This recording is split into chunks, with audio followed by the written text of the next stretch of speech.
కాదు ఇప్పుడు చెప్పు, నాన్నని చూస్తే ఏమంటాడు?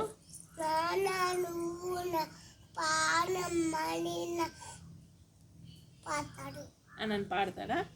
మరి నా అమ్మని చూస్తే ఏమంటాడు? అమ్మని చూస్తే అని అంటాడా? మరి నిన్ను చూస్తే ఏమంటాడు? బ్యాడ్. మళ్ళీ కొడతాడా నిన్ను? ముద్దులు పెడతాడు.